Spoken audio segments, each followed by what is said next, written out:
The defense team of WikiLeaks founder Julian Assange say he'll face a, quote, secret trial if sent to Sweden to face sexual assault allegations. He's now in a London court where the evidence on whether he should be handed over to Stockholm is being heard.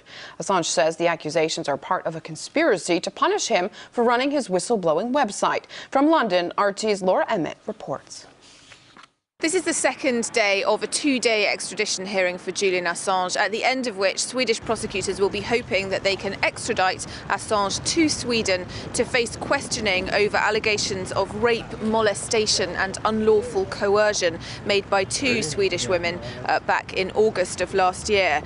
Julian Assange himself has always maintained that these allegations are politically motivated. He says that they directly follow on from WikiLeaks' release of US embassy cables, which were deeply embarrassing to Washington, and so therefore the US will do anything to get its hands on him. A black box has been applied to my life, and on the outside of that black box has been written the word rape, and I hope over the next day we will see that that box is in fact empty.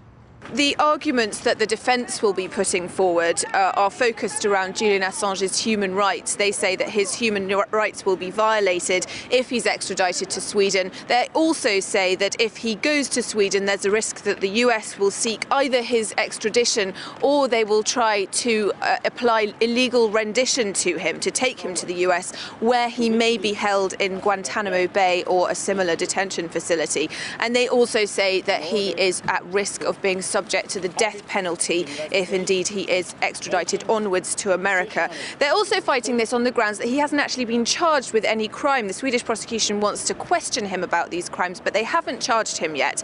And they say that the principle of extradition law is that suspicion of having committed a crime is not grounds for extradition. You actually have to charge somebody. However, many say that Sweden has an incredibly close friendship with the US, and so there would be a lot of political pressure to extradite him onwards once he gets to Stockholm. Now, this is the last day of this particular hearing, but we're not really expecting a decision to be made today. The judge has already said that he may take several weeks to consider this decision, and then Assange will be able to appeal if the decision goes against him. So we'll have to wait to see how it pans out later on this afternoon.